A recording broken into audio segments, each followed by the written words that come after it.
தந்தை, மகன், தூய ஆவியின் பெயராலே ஆமேன். ஆண்டவராகிய இயேசு கிறிஸ்துவுக்குள் பிரியமான சகோதர சகோதரிகளே, தவக்காலத்தின் 24ஆம் நாளாகிய இன்று என்னோடு நடப்பாயா கட்டளைகளை கடைபிடித்து என்ற தலைப்பில் நாம் இறைவார்த்தையை தியானிக்கவிருக்கிறோம். கடவுள் நமக்கு மோசே வழியாக கொடுத்த கட்டளைகள் 10. அந்த 10 கட்டளைகளும் நாளடைவில் பெருகி 613 கட்டளைகளானது. அதில் 248 கட்டளைகள் ஒரு சில வேளைகளில் மக்களுக்கு சாதகமானதாகவே இருந்திருக்கிறது. ஆனால் எஞ்சியுள்ள 365 கட்டளைகளும் ஒரு சில வேலைகளை செய்யக்கூடாது, இது செய்யக்கூடாது, அது செய்யக்கூடாது என்றிருந்தது. இத்தகைய கட்டளைகளை மக்கள் கடைபிடிக்க வேண்டும் என்று ஒரு சிலர் துன்புறுத்தி வந்தனர். ஆனால் அந்த கட்டளைகளை கடைபிடிக்க புதிய ஏற்பாட்டில் இயேசு சிறிய 2 வழிகளை காட்டியுள்ளார். 2 கட்டளைகளை நமக்கு எடுத்து காட்டியுள்ளார். அதைதான் இன்றைய நற்செய்தி வாசகத்தின் நம் ஆண்டவராகிய இயேசு கிறிஸ்து நமக்கு சொல்லிக் கொடுக்கிறார்.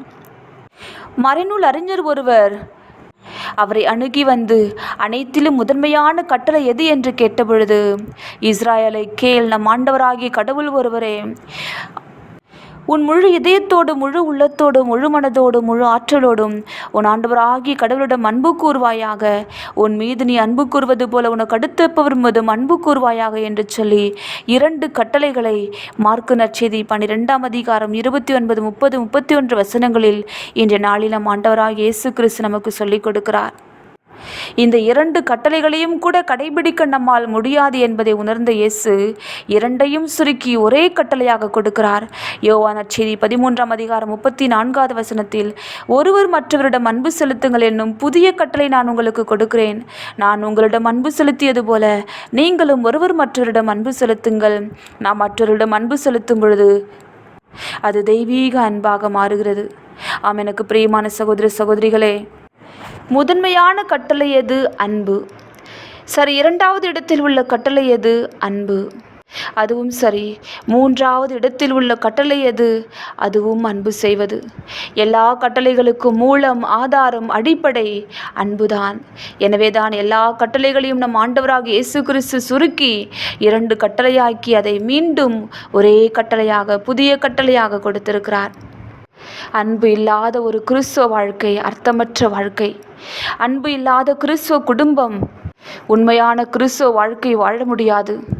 எனவேதான் ஒவ்வொரு இருதயங்களும் அன்பிற்காக ஏங்குகிறது. அன்பினால் படைக்கப்பட்ட, அன்பின் நிமித்தமாக படைக்கப்பட்ட, அன்பால் படைக்கப்பட்ட ஒவ்வொரு மனித உள்ளங்களும் அந்த அன்பிற்காக ஏங்குகிறது. அன்பை கொடுக்க வேண்டும், தானும் அன்பு செய்யப்பட வேண்டும் என்பதுதான் இயற்கை நியதி. ஒவ்வொரு மனித உள்ளமும் இதற்காகத்தான் இயங்கிக் கொண்டிருக்கிறது. தூய ஆவியானவர் வழியாக கடவுளுடைய அன்பு நம் உள்ளங்களில் ஊற்றப்பட்டிருக்கிறது என்று சொல்லி நாம் இறை வார்த்தையில் வாசிக்கின்றோம். அன்பின் ஆழத்தை உணர்ந்த பவுலடியார் அன்பை குறித்து வர்ணிக்கிறார். நான் மானிடரின் மொழிகளிலும் வானதுதரின் மொழிகளிலும் பேசினாலும் அன்பு எனக்கில்லையேல் ஒலிக்கும் வெண்கலமும் ஓசையிடும் தாளமும் போலாவே. இறைவா குறைக்கும் ஆற்றல் எனக்கு இருப்பினும், மறைபொருட்கள் அனைத்தையும் அறிந்தவனாயிருப்பினும், அறிவெல்லாம் பெற்றிருப்பினும், மலைகளை இடம்பெயரச் செய்யும் அளவுக்கு நிறைந்த நம்பிக்கை கொண்டிருப்பினும், அன்பு எனக்கில்லையே நான் ஒன்றுமில்லை. என் உடைமையெல்லாம் நான் வாரி வழங்கினாலும், என் உடலையே சுட்டரிப்பதற்கென ஒப்புவித்தாலும், என்னிடம் அன்பு இல்லையில் எனக்கு பயனொன்றும் இல்லை.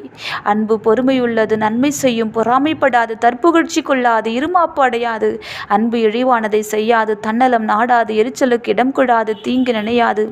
அன்பு தீவினையில் மகிழ்வுறாது, மாறாக உண்மையில் அது மகிழ்வுறும். அன்பு அனைத்தையும் பொறுத்து கொள்ளும், அனைத்தையும் நம்பும், அனைத்தையும் எதிர்நோக்கி இருக்கும், அனைத்திலும் மன உறுதியாயிருக்கும். ஆம், எனக்கு பிரியமானவர்களே, இப்பேற்பட்ட வல்லமை உடையதுதான் அன்பு. இந்த அன்பினால் உன்னுடைய இருதயம் நிரப்பப்பட்டிருக்கிறதா? இந்த அன்பினால் நான் இயக்கப்படுகிறேனா என்று சொல்லி சிந்தித்து பார்க்க இன்றைய நாளில் நம் ஆண்டவராகிய இயேசு கிறிஸ்து நம்மை அழைப்பு விடுக்கிறார். கிறிஸ்துவ வாழ்க்கையின் அச்சாரமே அன்பு என்று இருக்கும் பொழுது இன்றைக்கு கிறிஸ்தவர்களாகிய நாம் எப்படி வாழ்ந்து கொண்டிருக்கிறோம்? நம்முடைய குடும்பம் அன்பின் அடிப்படையில் இயங்கிக் கொண்டிருக்கிறதா? என் தனி மனித வாழ்க்கை அன்பின் அடிப்படையில் இயங்கிக் கொண்டிருக்கிறதா? இறுதி தீர்ப்பின் பொழுது ஆண்டவராகிய கடவுள் என நீதி கொடுக்க வரும் பொழுது என் அழகின் அடிப்படையில் அல்ல, என் அறிவின் அடிப்படையில் அல்ல, நான் சேர்த்து வைத்திருக்கிற சொத்தின் அடிப்படையில் அல்ல, நான் இந்த உலகத்தில் வாழ்ந்த நாட்களில் சேர்த்து வைத்திருக்கிற பெயர், புகழ், அந்தஸ்தின் அடிப்படையில் அல்ல, இயேசுவின் நாமத்தினால் நான் எவ்வளவு அற்புதம் அடையாளம் செய்தேன் என்பதின் அடிப்படையிலும் அல்ல, மாறாக அன்பின் அடிப்படையில் இந்த அன்பின் அடிப்படையில் சின்னஞ்சிறிய சகோதர சகோதரிகளுக்கு நான் செய்கின்ற சின்ன சின்ன உதவிகள் எல்லாம் என் ஆண்டவராகிய கடவுளுக்கே நான் செய்தேன் என்று சொல்லி அன்பின் அடிப்படையில் தான் என்னை நீதி தீர்க்க வருகிறார் என் ஆண்டவர். ஆக எனக்கு பிரியமான சகோதர சகோதரிகளே, இந்த தவக்காலத்தின் நாட்களில் அதிகமாய் அன்பை குறித்து தியானிப்போம். அன்பின் அடிப்படையில் நாம் குடும்பங்களை கட்டியெழுப்ப முயற்சி செய்வோம். அன்பு பரிசுத்த ஆவியானுடைய கனி.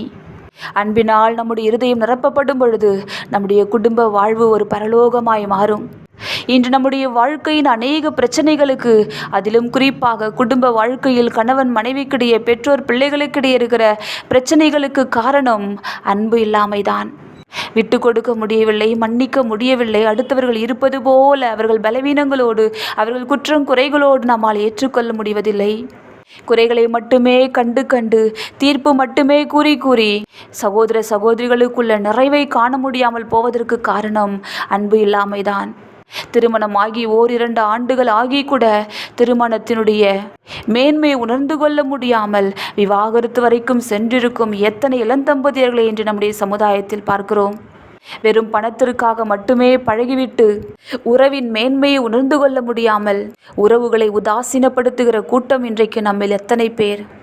வரட்டு கௌரவங்களோடு, வைராக்கியங்களோடு, பகைமை உணர்வுகளோடு, பழி உணர்ச்சிகளோடு, சுய நலங்களோடு, நான் வாழ்ந்தால் போதும், என் குடும்பம் வாழ்ந்தால் போதும் என்று சொல்லி நம்மை மட்டுமே சிந்தித்து சிந்தித்து, நம் குடும்பத்தை மட்டுமே சிந்தித்து சிந்தித்து வாழ்ந்த நாட்கள் போதும். ஆண்டவராகிய இயேசு கிறிஸ்துவினுடைய அன்பினால் நிரப்பப்பட்டவர்களாய், அவருடைய அன்பினால் உந்தப்பட்டவர்களாய், நம் அருகில் இருக்கிற, நம் குடும்பத்தில் இருக்கிற, நம்மோடு உறவில் வருகிற, நம்மோடு உடன் பயணிக்கிற ஒவ்வொரு சகோதர சகோதரிகளையும் இனத்தை பாராமல், மொழியை பாராமல், மதத்தை பாராமல் இயேசு கிறிஸ்துவை போல நேசிப்போம், மதிப்போம், அன்பு செய்வோம், மன்னிப்போம். நாம் உண்மையான கிறிஸ்தவர்கள், உண்மையான இயேசு கிறிஸ்துவின் சீடர்கள் என்பதை இந்த உலகத்திற்கு நம்முடைய அன்பின் சாட்சிகளாக வாழ்ந்து வெளிப்படுத்துவோம். செபிப்போமா. எங்களை அளவுக்கு அதிகமாக நேசிக்கின்ற எங்கள் அன்பு தெய்வமே, ஒவ்வொரு நாளும் எங்களோடு கூட உம்முடைய வார்த்தையின் வழியாய் பேசுகிறவரே, உம்முடைய அன்பு கட்டளையை கொடுத்து அப்பா, நாங்கள் எப்படி உம்முடைய அன்பை இந்த மக்களுக்கு, எங்களோடு கூட உடன் பயணிக்கிறவர்களுக்கு நாங்கள் பகிர்ந்து வாழ வேண்டும், உம்முடைய அன்பு கட்டளைகளுக்கு நாங்கள் எப்படி கீழ்ப்படிய வேண்டும் என்று எங்களுக்கு சொல்லிக் கொடுக்கிறீரே. மீண்டும் ஒரு விசை எங்களுடைய அன்பற்ற இருதயத்தை, கரைபடிந்திருக்கிற வெளிவேடமான எங்களுடைய இருதயத்தை எமக்கு தருகிறோம் ஆண்டவரே. உம்முடைய பரிசுத்த அன்பினால் நிரப்பப்பட்டவர்களாய் சகோதர சகோதரிகளை அன்பு செய்து, உம்மை அன்பு செய்து, எல்லா சூழ்நிலைகளிலும் உம்முடைய அன்புக்கு சாட்சிகளாய் வாழ எங்களுக்கு வரமருள எங்களை தாழ்த்தி ஒப்பு கொடுத்து செபிக்கிறோம் நல்ல பிதாவே. ஆமென்.